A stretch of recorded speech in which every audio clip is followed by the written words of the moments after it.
버닝썬 제보자가 이른바 승리, 정준영 카톡을 경찰이 아닌 국민권익위에 제출했던 이유는 피의자 측과 경찰의 유착 의혹 때문입니다.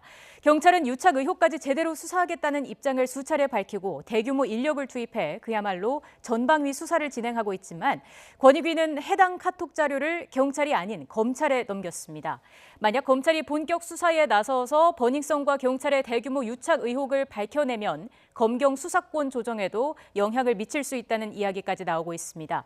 버닝썬 돌발 변수가 국회 사개특위 논의와 여야 4당 간의 협상에도 영향을 미치지 않을지 모르겠습니다. 국회 사개특위 검경개혁소위위원장인 오신환 바른미래당 의원 전화 연결해 보겠습니다. 의원님 안녕하십니까? 네, 안녕하세요. 오신환입니다. 네, 자 국민권익위에서 버닝썬 수사를 검찰에 넘겼습니다. 검경 수사권 조정을 앞두고 경찰 측에서는 이게 대형 악재가 되는 게 아닌가 촉각을 곤두세우고 있는데 어떻게 보십니까? 영향 있겠습니까? 네, 아무래도 국민적 관심이 증폭되고 있고 또 경찰과의 유착 의혹들이 지금 커져가고 있는 상황 속에서 그것이 경찰의 고위직과 실제로 유착된 부분들이 드러나게 되면 네. 아무래도 여론이나 또 그 일부 영향이 있을 수는 있을 것 같고요. 그런 점에서 경찰이 지금 굉장히 촉각을 곤두세우고 있는 것 같습니다. 예. 지금 검찰 그리고 제1야당은 경찰의 1차 수사 종결권 부여안에 대해서 강력히 반발을 하고 있는데 이번 사태로 검찰 주장에 힘이 실리는 게 아닌가 이런 관측도 있지 않습니까? 검찰은 기본적으로 지금 검경 수사권 조정 정부 합의안에 대해서 전반적으로 동의하지 못하고 네. 지금 수사 종결권뿐만이 아니라 수사 지휘권 또 경찰의 직접 수사 범위 모든 분야에서 대부분 지금 부동의하고 있는 상황입니다. 네. 근데 이제 수사 종결권은 송치 전에 그렇기 때문에 수사가 이루어지고 있는 상황에서 현재로는 검찰이 직접 수사 지휘권을 발동해서 수사를 지휘하지 않습니까? 네. 근데 이제 송치 전에는 아무런 영향을 미치지 못하고 또 스스로 수사를 종결하게 되는 권한까지 갖게 되면 결과적으로 지금과 같은 이런 여러 가지 문제가 발생할 수 있다. 통제가 불가능하다. 이런 주장을 하고 있는 것이죠. 예. 저희가 여기서 6년 전에 그 별장 성접대 의혹 사건을 다시 얘기를 안 할 수 없을 것 같습니다. 민감용 경찰청장이 어제 국회에서 당시 경찰이 확보한 동영상에서 김학의 전 차관의 신원 확인이 가능했다. 이렇게 말을 했습니다. 그럼 당시에 무혐의 처분한 검찰이 곤란해지는 거 아닐까 싶은데요. 이제 그거는 또 이제 검찰의 문제인데요. 아시다시피 지금 그 당시는 지금 수사권 조정이 되기 전에 경찰이 수사한 후에 검찰의 부패나 문제에 대해서 직접 거론하고 뛰어들기가 간단한 문제는 아니었잖아요. 근데 이제 이것도 재조사위원회에서 그리고 민감용 청장이 이 문제에 대해서 직접 언급함으로 인해서 다소 이게 검경 수사권에 어찌 보면은 권력 싸움처럼 비춰지는 조금 국민들로서는 좀 볼썽사나운 이런 모습으로 비춰질 가능성도 있습니다. 다만 어찌 됐건 간에 중요한 문제는 그 팩트 진실이 무엇인지는 당연히 밝혀야 되는 문제이기 때문에 김학의 전 차관의 문제 그리고 지금 버닝썬과의 또 경찰 유착 의혹 문제 이런 부분들은 명백히 밝혀야 되고요. 그런 점에서 저는 여당에서 일부 어저께 상임위에서 주장한 대로 경찰의 문제를 타 기관인 검찰이 들여다보고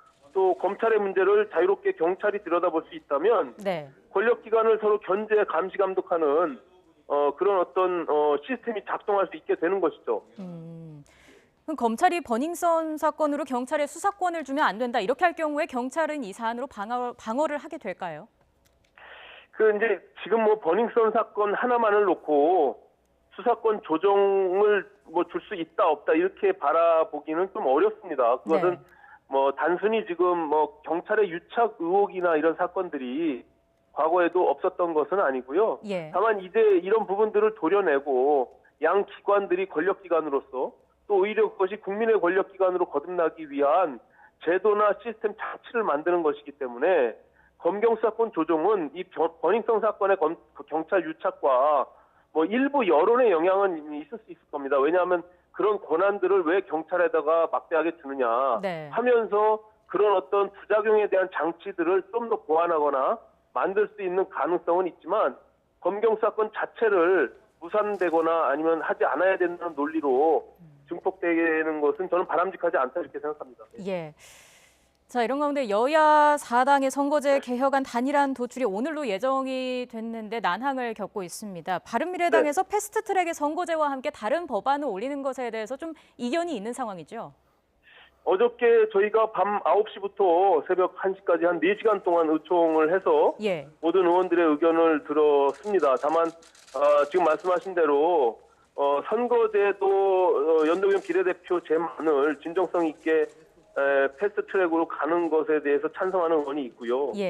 또 이게 선거제도라는 게 어떤 각 정당 간의 룰의 문제인데 이게 패스트트랙으로 하는 것이 맞냐라는 또 극렬하게 반대하는 또 의원들도 있었습니다. 근데 한 다수의 의견은 그럼에도 불구하고 지금 검경수사권 조정과 공수처 그리고 연동형 비례제, 요 선거제를 3법을 패스트트랙으로 추진해서 합의안을 만들어 보는 것으로 대부분 의견을 모았는데요. 이것이 우리 당의 공식적인 입장으로 하나로 정리돼 있지는 않습니다. 이제 원내대표가 협상을 통해서 안을 가져오면 다시 의총을 통해서 논의하는 것으로 이렇게 마무리가 됐습니다. 완전히 결론 나는 건 언제쯤일까요? 일단은 이제 이게 저희만의 문제가 아니라 또 우리가 제시했던 민주당이나 또 다른 야당의 의견들을 취합해서 합의가 되는 것을 전제로 한다면 그 합의 조건들을 가지고 저희 의총을 다시 열게 되겠죠. 그럼 거기서 결정을 할 것 같습니다. 알겠습니다. 저희는 이제 합의된다는 것을 전제로 해서 세부적인 법안 내용이나 준비 절차들에 돌입한 것은 사실입니다.